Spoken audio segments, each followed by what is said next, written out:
Okay, hello. I am debating the motion that QallOut should not allow everyone to debate on its platforms.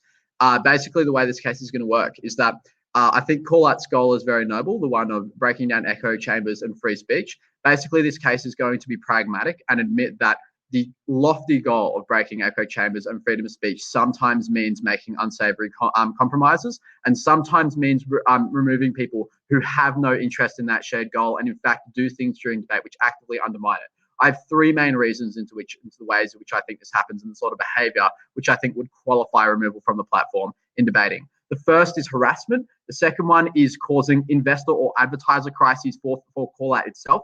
And the third one is undermining tournament integrity. I'm going to make a few notes quickly. I think that the con has a very high burden in this debate, in that she has to prove that everyone should be allowed to debate on its platform. But just to keep things kind of in the spirit of the debate, I'm not going to talk about things like spamming outside of the debate. I'm not going to talk about, doxing people in your own time. I'm going to try and keep this confined to the sorts of behaviors which happen in the actual debating platform and why it is that people would need to be removed from that platform.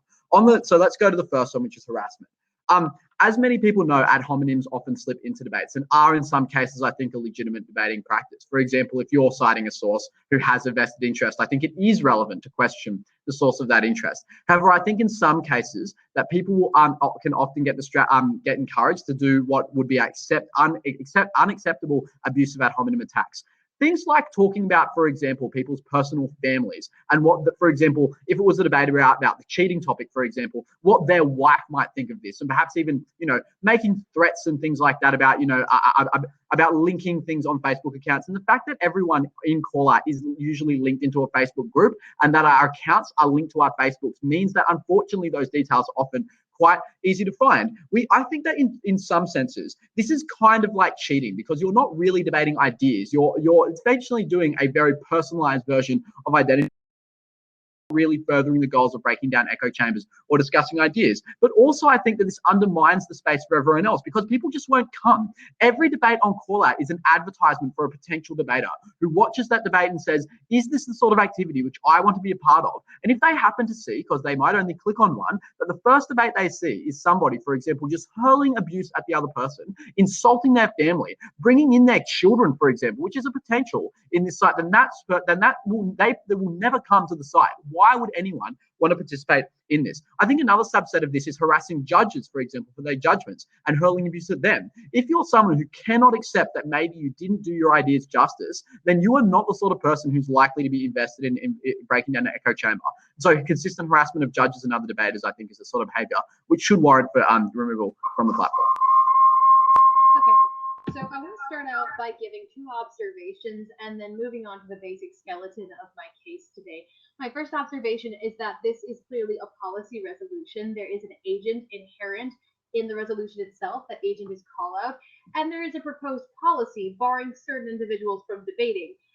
Pro has been given the prerogative of defining on what basis this ought to be done, and he's chosen to do so based on, as far as it seems, the behavior of harassment, specifically a more cruel subset of ad hominems, and then, of course, what impacts this could have later on. Now, my second observation is the burden of proof, which my opponent did bring up as well. Now, because this is a policy resolution, my burden of proof is not to advance a policy of my own, but if I can show that there is no problem with the way things are, that current problems can resolve themselves, that Pro's plan doesn't work, or that Pro's plan has too many disadvantages, then if I can prove any of those things, there's no reason to vote for the resolution. So I only have to disprove one of these stock issues in order to win. Think of the burden of proof like a bar stool. If any one of those points that the app depends on gets knocked down, there's no case for the resolution. So keep that in mind going forward. Now, to give a quick overview of the case that I'll be giving, the first thing I'm going to be doing is looking at the harms that the Pro has listed, specifically the harm of ad hominems and harassment for judges and for competitors as well. I'm going to be showing why providing platforms for less than savory people is actually an important thing to do. And then secondly, I'm going to be looking at some things in the status quo which actually protect against that and why there's no reason to institute any changes. Now, after I do that, I'm going to be looking at the solvency and the advantages linked to that. The pro has said that restricting call-out usage eliminates or meaningfully reduces harmful content, but I'm going to show how pushing these people away doesn't actually fix the problems that he proposes are in the system. It's just slapping a band-aid over it. Now, the final thing that I'm going to be doing is looking at disadvantages and how doing this actually removes intellectual accountability, and furthermore, it destroys the system of synthesis that everyone depends upon in debate. But for now, bear in mind that the burden of proof is actually higher on the pro because this is a policy resolution. He has to prove that there's a reason to make a change from the status quo, and there are many different specific components of doing so. I only have to disprove one link in his logical chain for the resolution to fall. That's the nature of policy resolutions. If we want to make a change from the status quo, we have to have a pretty good reason, and I contend that there isn't a good reason. So for now, I pass the mic. Okay, the first thing I want to note is I think my opponent is making an error in sticking to a particular conception of policy debating in her local debating circle, which isn't applicable to here on QallOut. If everyone to debate on QallOut, which is your burden, that is a policy. Just because it's not written in on a physical piece of paper like there's a lack of a policy doesn't mean that you aren't supporting something. So there is a bar stool here, the one sitting on it. If I prove to you that there is any singular actor who should be removed from QallOut and that there should be a policy designed to do that, I have to prove that there is no circumstances whatsoever under which someone should be removed from the platform. So there is a bar stool. You're the one sitting on it. Good luck with it. But I think we'll have a good debate nonetheless. The only piece of rebuttal we've got is a bit of an introductory one on her part, which was to say that my solution doesn't fix the problem of harassment, it just band-aids it. I think the thing to point out is that, sure, it doesn't fix all problems, and that person who's an arsehole is probably still going to be an arsehole in their personal life, but it certainly fixes problems for QallOut and for its participants. If they're not allowed to debate on the platform, and if we remove them from the platform totally, then they can't harass anyone anymore. You don't get the sort of chilling effect on people not wanting to come because they see the abusive debate. So we actually do fix a lot of problems. It's not my burden to fix every problem the world has ever had. It's just to make an improvement on what the alternative is in which I am doing. I'd also like to point out briefly that she is not defending the status quo. QallOut currently does have a policy about removing people. I'm perhaps suggesting the policy should be ramped up a little bit, but yeah, if she's making any arguments about the status quo, if I point out that a feature of the status quo is my policy of removing people, then that won't hold up as a rebuttal. Second thing I'm going to go into is the second point is investor/advertiser crises. Unfortunately, QallOut is a small company and also one that really doesn't have a stable source of income. So for example, a lot of these debates have cash prizes and judges are paid, but often there are also incentives, for example, for people to judge accurately, but there's no place in which that money is coming in. This December qualifier might be the first time that QallOut ever actually charges for a tournament, and I'd be very surprised if it actually turns a profit. What does this mean? It means that QallOut is reliant on investors and advertisers being on their platform in order to fund this activity and to provide the incentive to get people to get in here. Okay. I think that there are certain users, for example, which might be not advertiser friendly. There might also be certain users who are not investor friendly. And I think what that means is, I think, for example, a lot of the investors likely are, sharing the vision of free speech. But if there's someone, for example, who is just absolutely unpalatable, like there is not, if they're, for example, advocating Nazism, if they are like serially, abusing other people, right, to the point where they are not, where you've got to remember when QallOut makes pictures to companies and to investors look on QallOut and they see, is this something which is actually being genuine about their goals? And if QallOut advertises itself as civil discourse, which is breaking down echo chambers, but all they see is like crazy nut jobs hurling abuse at each other, they will not invest. And that means that the platform shuts down for all of us. So it's an unsavory compromise, but a necessary. So the first thing I want to do is talk about the framing device that we're using here today. My opponent rejects the framing device of policy debate. He's referred to it as something that I do within my local debating circles, but actually, true story, I'm a Lincoln Douglas debater. I'm a coach, so it's not something I really do. I believe framing is important, though, because without a paradigm through which to see the debate, we don't properly understand the burden of proof. So let's move on to that. My opponent is suggesting that we make a change. And if you look at how the resolution is structured, it's saying what QallOut should do. It is suggesting a policy. There is an agency. And his whole case is about what he thinks QallOut should do. So if we want to actually do something, which is a change in the status quo, he actually has to prove why. And if any of those points break down, there's no reason why we should change, and there's no reason why the resolution should be through. So let's break down those links.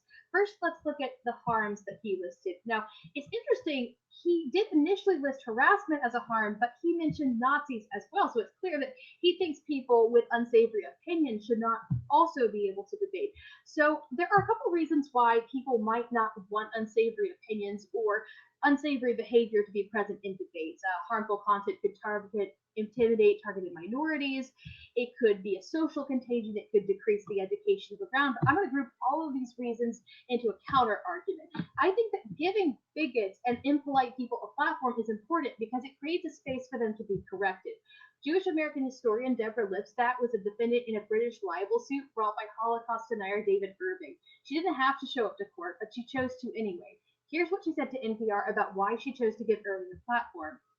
She said, quote, "The Economist recently said that we live in a post-factual era, and I think that it places a great responsibility on other people in this age where facts don't matter. You may have a right to your opinion, but if your opinion is based on a lie, it's not an opinion, it is a lie.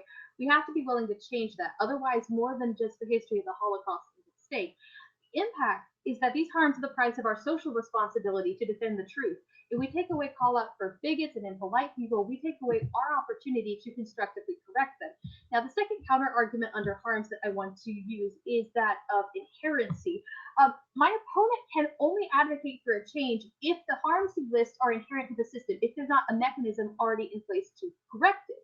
If someone is going to be impolite in either a way of ad hominem or espousing neo-Nazi beliefs, there's already a mechanism to deal with it. We have the popular vote and we have judges. No one has to vote for a neo-Nazi and no one has to vote for someone who's being extremely impolite. So if there's already a mechanism to solve for it without banning them from debate, there's no reason to make a change in the status quo. Thank you. Okay, first thing I want to tackle this framing issue. My opponent basically says unless I bring up, then you can't believe the case. So a single flaw in the case breaks the case. I want to give an analogy here. If I said to you that you should be a vegetarian because it's totally immoral and it hurts the environment, if one of those things is wrong, it doesn't mean that you shouldn't be a vegetarian, right? You could be a vegetarian only because of morality, and you could be a vegetarian only because of the environment. If I give you two reasons to do something, that doesn't mean that the case gets weaker because if any one of them breaks, I do, right? So all I'm saying is that there are multiple reasons to do this. If you believe any one of them, then that is probably reason enough to give me the debate. I'd also like to point out that that burden goes actually doubly onto her because she has to prove that every instance should be tolerated. And that so that if there is a bar stool, she is the one who sits on it. Onto unsavory opinions. I think that my opponent is correct in that it is not in keeping with the overall goals of QallOut, but I think she actually doesn't recognize what the point I was making was. I'm not saying that QallOut should rule out unsavory opinions for no reason or because of what those opinions are. I'm saying if it's a tough choice where all of their investors say, listen, we will support you, but if there's Nazis on the site, we won't, then they've got to make that compromise, unfortunately. Because if the site breaks down, if there is no prize money, if there is no funding for server hosting, if there is no funding for employees, then you don't break any echo chambers at all. And maybe it's just a matter that QallOut needs to start small, right? Maybe it needs to have a proof of concept where, listen, we're going to have debates about tough things like religion and abortion. We're not going to do Nazism yet, but once you get a proof of concept for the investors for the short term, then in the long term, you can start to make proof that the echo chamber system can be broken and you can introduce more and more unsavory content. But in its infant stages, which is where we are right now, if QallOut is given an ultimatum, you will be shut down by lack of investment or you need to remove the Nazis from your site, then I think they need to make that compromise, unfortunately. And unfortunately, judges and voting doesn't solve the problem. Advertisers aren't going to say, listen, we don't care that they lost every debate. We don't want a picture of the guy wearing the Pepe mask associated with our brand. Then unfortunately, that's just a thing which no amount of judging and voting can solve. So I do agree it's a compromise I don't want to make, but I think it is necessary to keep the site running. The last argument I want to make here is going to be about undermining tournament integrity. I think that there are lots of practices you could do in debates, like bribing judges, like the fact that money is involved, like throwing matches as tournaments grow, perhaps point systems are, speaker points are allowed, and deliberately making debates shit to make your opponent's points suffer is a thing which could happen because there's a lot of money on the line. Maybe you want, for example, to throw a match so that you forward a shit person into the next bracket where, because everyone knows the brackets, where your friend can crush them. And, maybe, so does that kind of make sense? There's lots of things you can do to undermine the integrity of the tournament, which you're not actually then interested in breaking echo chambers. You're not even interested in discussing ideas. You're just kind of gaming the system for money. I think that sort of activity should probably be banned because it will make people not want to participate. And at the end of the day, like, I am a pro freedom of speech guy, but just putting more crowded voices into the room obfuscating the. Okay, so I want to first go down my opponent's points before again fleshing out the skeleton of my case once again. So I want to point to a major dropped argument, and this is super important, guys. I talked about inherency and how these problems that my opponent has listed aren't inherent to the system. There's already a solution. People who are rude or neo-Nazis, no one has to vote for them. No one has to reward them for what they do.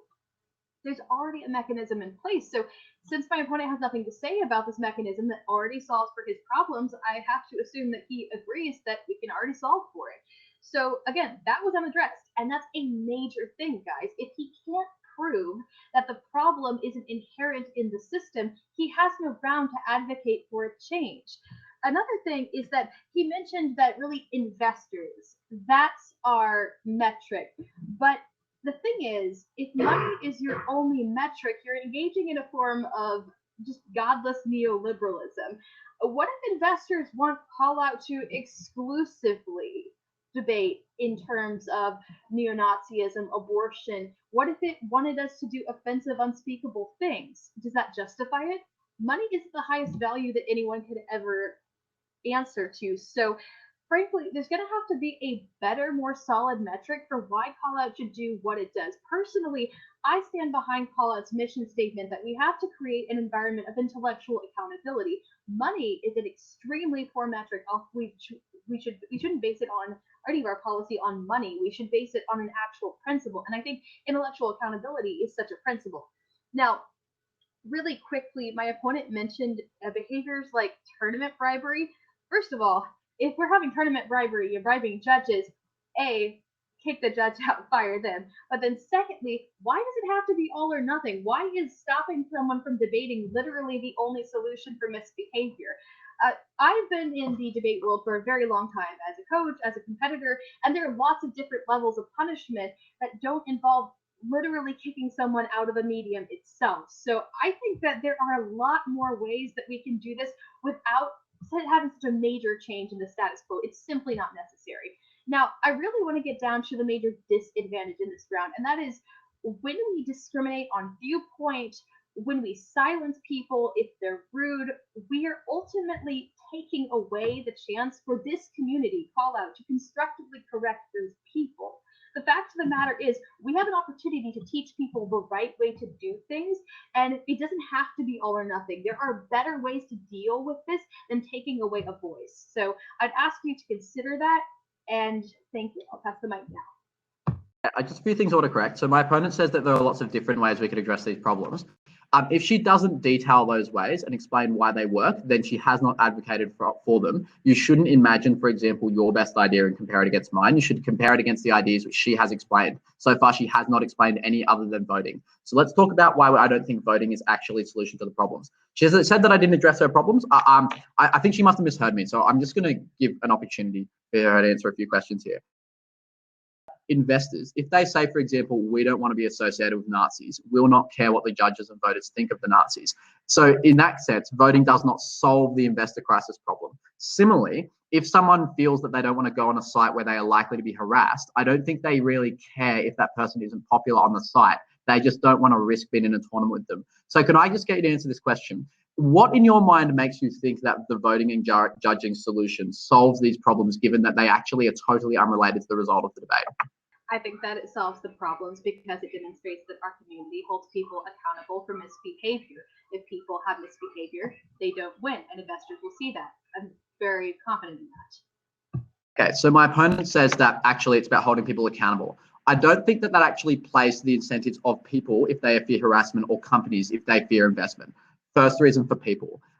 When people have misjustice are done to them, it's not like it goes away because the person was held accountable. Like victims of crimes are like, oh, well, You know, like, actually, because he went to prison, I'm totally fine. It's like it never happened. No, like, you still are a victim. Lots of people, for example, who don't want abuse held of them or don't want their kids or family dragged into a debate aren't going to be like, look, I'll put my kid out in front of me as long as the person's held accountable because they lost the debate afterwards. People don't think like that. They'll just not come on the side. Similarly, investors are going to be criticized just for association. So even if you're associated with the Nazi, it's not like you got the investor is going to be able to go on Twitter. No, guys, you don't get it. The Nazis, they lost the debate, right? Like, it's just not gonna play. So it's a thing where they avoid risk. It's not about if they're held accountable. They just avoid risk. So explain again, sorry, how it is that voting and judges solve these problems. I think that investors will see that these people who are neo-Nazis are held to account, and that will make a statement about the site's character. When investors see that this site penalizes people for being neo-Nazis, penalizes them for injustices and misbehaviors, it'll see that we are a just place and that we're worth investing in. So, out of interest, if you don't want, for example, to silence unsavory opinions and bigots, then why is it that you say that we should have a counter solution where we punish them in other ways? So, for example, you say that, oh, we need to be maximally welcome to everyone, but then you also say there are better ways to solve this thing. All right. So, what are these other ways which are solving it, but also not discouraging unsavory opinions? My apologies. I'll clarify on that really quickly. So basically, what I'm suggesting is that when people have unsavory opinions, but they're expressed in a civil way, they'll be penalized through the voting system. They will win, essentially, if their idea isn't good. Now, if they are committing something like harassment, that is where you can have these intermediate solutions where they can be punished without removing them from the platform as a whole. What if there's a disagreement over what constitutes harassment? So, for example, one person says it's not harassment for me to attack the character of my opponent and bring up his political opinions, bring up his kids, bring up his wife, because he's speaking on something which affects them. How do you mediate what constitutes harassment? QallOut has an authority ladder of people who decide that kind of thing. It's not the debaters' words against each other. We actually have people that we would take that to. If they have an authority ladder, and I agree that they have this ability to, keep themselves accountable by consulting with their community, then they can do that for my policy, right? If they're capable of making that decision, if they're capable of consulting and doing it in an open and transparent way, then that is my side of the debate. That says that QallOut is capable of keeping itself accountable when it enforces this policy, consulting with its community, and making it clear that everyone is on the same page as to where the lines are, and even renegotiating them frequently. But that proves my side of the argument. It proves that there should be a line, that QallOut is capable of interrogating it, and that line is one for the benefit of all. Now, let me just quickly talk about this unsavory opinion point, because I think it's your strongest point. You say that QallOut, if it starts to silence unsavory opinions, it won't break any echo chambers. I think there are some investors, for example, who will tolerate like unsavory opinions on things like religion or tolerate things like abortion because they are genuinely controversial in society, but probably won't associate with Nazis. So what you should do is you should seek out as many investors as you can who share a mission statement with you, and they have had success doing this. That's how these tournaments are funded, right? The difference is that you will run out eventually. There will always be some. And if it's the choice between the sites shutting down so that no opinions get discussed, no echo chambers are broken, then I think you need to make that compromise. And QallOut should obviously consult with the community and make it clear why it's making the decisions which it is making. So just to quickly rehash my points. At the end of the day, I've shown you that people who harass, which discourage other people from joining the site, should be kicked out. The QallOut should consult when doing so. That if it's the choice between the site shutting down by lack of solvency and funding, then QallOut should opt to keep the site open for those who are on it and discussing controversial ideas, even if it means it has to compromise on the most controversial ideas, and maybe should make the path forward as a proof of concept where they can then encourage investors once they've proven it for the medium stuff. And lastly, that match fixing and tournament integrity is the sort of thing which cannot be solved by other issues and needs banning from the site. Okay, so given that I am in the latter half of the round, I'm going to start narrowing things down into voting issues. So first voting issue I want to address is that of inherency, the idea that these problems already have an infrastructure that can solve them. First, let's look at ideological solutions. If someone has an unsavory ideology, I've already pointed out why it's important to give them a platform. Platforms are built to hold two people. So for every neo-Nazi who gets his word in, we need a marginalized group like a Jewish person and their allies to have an equal platform to say something.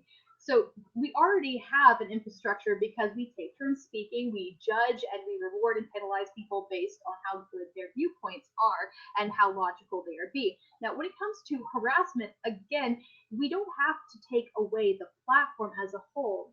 QallOut is a complex system, and you can take away wins, you can do lots of different things. Now, my opponent said that it was on me to give a specific policy, but no, it's not. I'm Con, and this is a policy resolution. I just have to prove that his side doesn't work. I don't have to come up with a policy of my own. It's not my job. It's how policy resolutions work.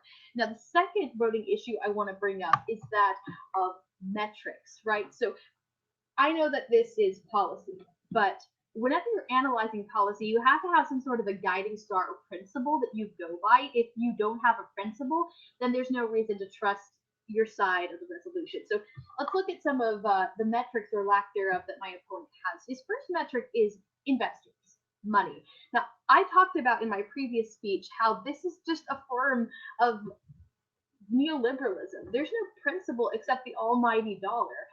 Everything, ideas are getting monetized, and that's not what QallOut is all about. Money is a terrible metric for action. QallOut is supposed to be principled. We're supposed to believe in something, and the whole basis of my opponent's case lies on the fact that, oh, money, because investors might not like it, and he hasn't made that great of a case to begin with on that.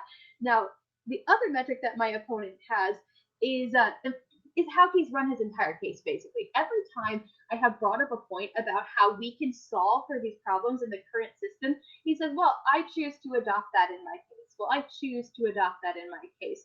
Well, he even does this with dropped arguments. He chooses to include them, but that's not how debate works. If you drop an argument, you concede an argument, and you can't conveniently decide to include things in your plan just because you want to.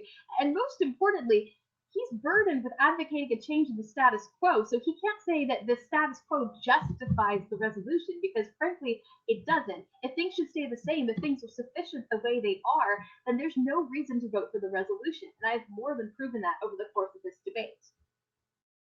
Firstly, I haven't dropped anything. Don't know what that means, actually. I haven't dropped anything. Secondly, she said I had no principle. The principle is pragmatism. Principle is you should maximize the amount of people who feel comfortable visiting the site. You should keep the site open, and you do things which is not to make as much money as possible, not like godless neoliberalism, whatever the fuck that means, right? It's just about having funding to keep the site open. And that, yeah. So, all right, she says unsavory ideologies and how they can be defeated. Look, as I've said already, and she hasn't responded to, advertisers don't care how many Jewish voters don't vote down the neo-Nazi. They don't want to be associated. Secondly, she says she doesn't have to prove anything because this is a policy debate. I don't know what this means. What is a policy debate? This is the street fighting of debating on QallOut. If I prove to you that your alternative is shitter than mine and both of them aren't that great, you decide the lesser of two evils, which is me. I think I've done a hell of a lot more than that. But you can't introduce rules of debating which do not exist on this site and claim that you have won by them. Other than that, I don't think she's disproven anything I've said. Okay. So I want to address my opponent's arguments really quickly before rehashing the voting issues for this round. My opponent has admitted, it seems like we're on the same page. His whole case rests on the almighty dollar, the monetization of ideas, the monetization of principles. Do we really want to make QallOut based on what investors think? I mean, I get it. QallOut is a website, it needs to stay open. But basically he said, we'll do whatever it takes to stay open. And, you know, maybe it's the mom and me coming out here, but if your friends paid you $100 to lick a sidewalk, would you do it? I don't think so. We shouldn't do things just because it's where the money leads. QallOut is about principles, and that principle is intellectual accountability. We have to believe in something greater than ourselves. This is a terrible foundation for a case, and it's no reason to advocate a change in the status quo. My opponent also said that he's trying to avoid his responsibility with the burden of proof by saying that this is the street fighting of debate. There's no room for theory here. Of course there's room for theory here. This is an intellectual space where we take the ideas of the great debaters before us and we apply them here. I get it that QallOut can be more freestyle, but policy debate was created with a certain analysis of what resolutions mean. These words we debate have meaning and theory, and so many great minds who have gone before us. This parameter matters. It matters that my opponent has to prove a change in the status quo is worth it. He cannot advocate a change in the status quo when there are already mechanisms in place to solve it. QallOut is an environment of intellectual accountability and principles, and my opponent has advocated worshiping the almighty dollar at every cost. And that's not what QallOut is about. QallOut is about creating a platform for two opposing sides and searching for the truth. And that is what I ask you to vote for today and to deny the resolution. Her side would have QallOut shut down and die on its principles and remove this site's intellectual accountability for everyone, just so Nazism can be discussed. I would say that you should jettison Nazism to keep this site open for everyone else to maximize freedom of speech and intellectual accountability. On theory, yes, debating has theory. Mine just happens to be better than hers. Hers is I have to do proof things. Mine is just my case is better than her case.